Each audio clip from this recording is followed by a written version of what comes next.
フルカウンター Alright boys, welcome back to the first video of the year, which is meant to be my actual Ragnarok rebrand of 2022. However, Netmarble has dropped a quite important video that I have to cover today, which goes over the future of Ragnarok and what they plan for 2023, and also the most important thing towards me and many other people is what are they going to do after they finish 7 days since. Alright, so like I mentioned, they're reaching the final part of the story mode, which is basically just the Demon King left. You have that fight and it's basically done. There's no more 76 content, but there's still a lot of content towards 7 days in terms of Ragnarok, in terms of obviously 4 nights. There's so much you could do here, so I'm not really worried about the game dying, but at least it does bring up the fact that they do want to continue the story mode and it's not going to end after the actual release of the final episode in the actual game. So first, there's the big one. I know we expected it, but still, we plan to release new stories and content, and more importantly, show Ragnarok. So yes, Ragnarok will actually return. It has been 6 months, and I do believe later on they do mention that was because of actual collaborations and also festivals, which I can't agree with, but yeah, we'll see. So obviously we knew Ragnarok was going to be returning, but what I didn't know, and this kind of did a little teaser after what they were planning to do here, they also say that they want to do a new story with the original heroes, and later on they do mention a new villain for them, which has actually kind of got me interested a little bit too. But yeah, the Catastrophes makes sense. They did this little event too, which I can show you the cutscenes, kind of did record all of them. This is basically the first time doing this, and I thought it was kind of strange to put this in, which was so random, but it looks like this is a tease of what's to come. This is what they're planning to do with the characters, where they're going to go on missions, they can start doing story mode content, and obviously with the fact that we could be getting a new villain for the OC characters, this is very, very exciting. Now, hopefully they do actually add voice acting, because while the cutscenes are definitely cool and I like them, we like some voice acting, it'll bring them to life, right? But they do say they don't want Ragnarok to end, and like I mentioned, there's still so much they can do with the fact that there's still so much content ahead of the game, and even the series itself with obviously 4 nights, we have the 2 movies, or 3 actually by the time they actually start adapting them, and also the content in the past. There's still so much they can do. We haven't even gotten, you know, Monspeed or Derrid in Enduro form, we haven't got Berserk Meteors, we haven't got Demon Gopher. There's still so much they can do, transforming characters, dual units, like, they're not going to run out of characters, so the game is going to do fine, don't worry about it. Plus, with all the original stuff they're doing, we can even get original forms, original characters.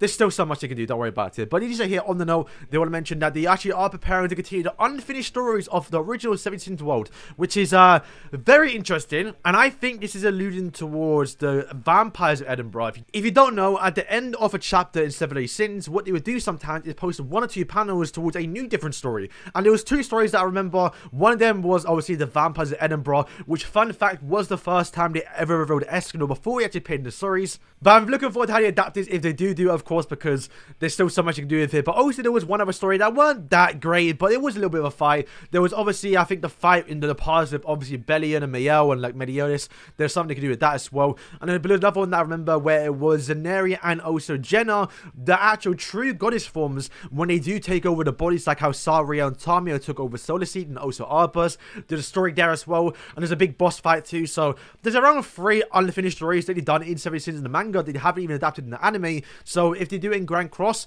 very, very good. I'd love to see it. So the next one is what are Grand Cross preparing for 2023, and this is important because I've actually just realized it because it's kind of coincidence actually, but they do say here that this year will be the end of 70 Sins in terms of storyline, and they do say by the end of 2023. That makes a lot of sense to me because if you don't know right now, I believe right now in terms of the anime, we are on episode 12 out of 24. So they've literally started the year with season 4 and they've literally ended it halfway through. So we know already that we're going to be getting the end of 70 Sins, the actual series, by the end of 2023. So the actual chapters will end up with Tristan and also Chaos Arthur.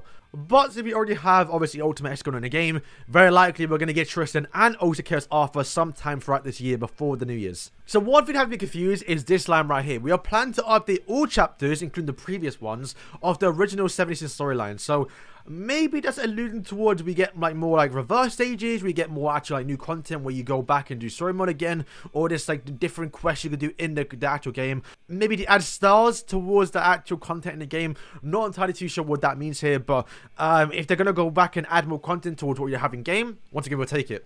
And the big one, like I said already, of course, the end of the original story does not mean the end of Grand Cross. There's still so much you can do, like I mentioned already. And this isn't even the end of 7 Days Sins. There's still the 3 movies we still need to get. There's still, obviously, 4 nights, which is ongoing right now. And is to be fair, boys, better than Seven Sins, in my opinion. The characters are cool. Maybe because they built up so much lore in Seven Sins that Fortnite is paying off so well.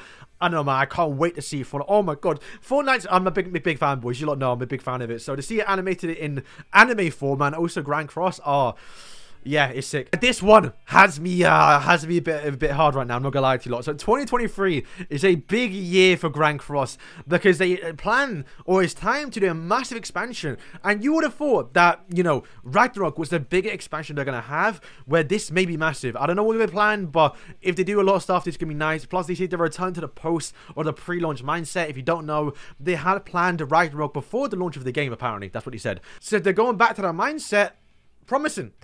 But then again, Netmarble has said a lot of stuff in the past and have delayed it by a long time and doesn't really deliver on it. So, it's hard to say. We can't take the word fully here, but you know, we have coping. We kind of have to, innit? So they do say that the festival updates and new collaborations push the actual Ragnarok story back. That I don't really agree with too much because they don't always have to drop the collaborations after festivals. They did it once with obviously Slime.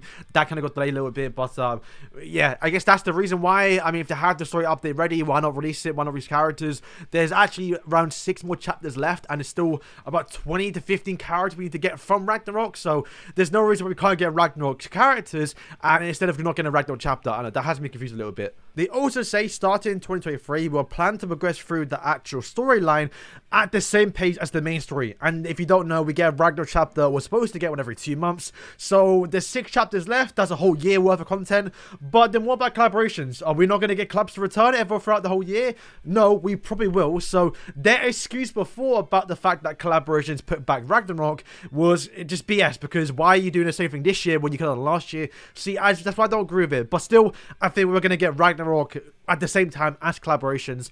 They can definitely mix between the two. It's not that impossible to do. And then for the Catastrophes, like they said, they plan to go in more detail here. They are preparing new stories to expand the universe along... This has to be guessed a little bit. We also plan to release content to the main antagonist of the actual Catastrophe. So there's actually going to be a main villain, which is going to be sick to see. I wonder if it's a female. It's got to be a female, because we have, what, 6 girls and 1 guy? Maybe it's Camilla. Camilla hasn't released in such a long time that she might have just left them to join to be a villain, because they kind of forgot about her. Who knows? But that has me excited. What could it be? New story mode content, new villains, new bosses. Oh, it's exciting to see. Maybe it's Lilia. She might team up with the villain. See, there's so much that you can do with it. It's so sick. The Knighthood system and exclusive content will receive an update in the first half of 2023. I hope this is a lean towards more core battles. I think they said at one point that they want more ways for Knighthoods to be a Knighthood rather than just checking and doing solo quests by yourself. I really hope there's actually like co-op battles. We already have a good co-op feature in the game with obviously the conquest and also the fact we have the boss battles where you go in and verse like the regime with 2 people. It'd be nice if we could do something like that, but for the Knighthood boss where you have to get 4 your Knighthood members, you have to get 2 of them. That'd be kind of cool to see.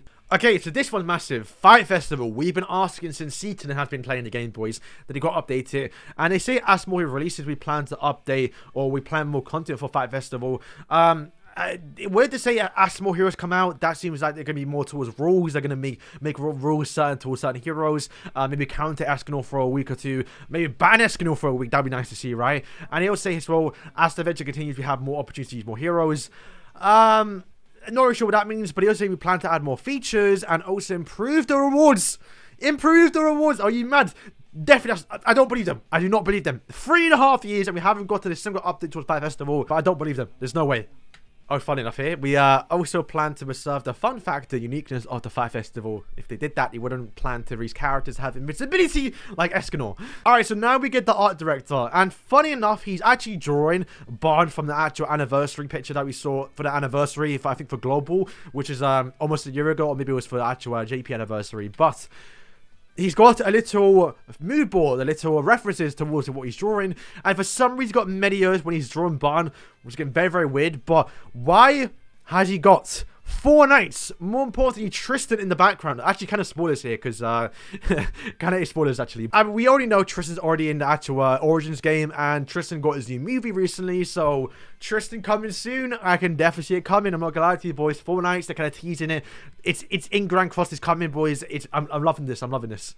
Alright, that's basically the end here. It kind of goes through the actual designs of the OCs and the characters in Grand Cross and Ragnarok. Not really that important, to be fair. But yeah, massive video to start the year off. Bigger than my rewind even. But now we know we're going to be getting a new villain for the actual Catastrophes. We're going to get an original story for the Catastrophes. We're going to get the Ragnarok storyline to return. We're going to get more content towards the final bosses. We're going to get seasonal events like themed around those as well. We're going to be getting Knighthood updates as well. That are going to be hopefully incorporate actual co-op into it. The biggest thing is that they're going to be adapting more storyline stuff towards the original 70s storyline. So we could be getting, you know, Zenari and also Jenna storyline. We could be getting the actual Vampires of Edinburgh. We could be getting the movies. And most importantly, that they're going to be doing a massive expansion this year. And also as well, big story updates. We might be getting Fortnite in the game as well, especially if that's not getting animated and with voice acting. It is going to be so good this year. So boys, I did not expect this today, but I'm very, very glad they did it, and it's exciting to see. So, boy, thank you for watching. Let me know what you're most excited for. I think, personally, it's definitely Fortnite and also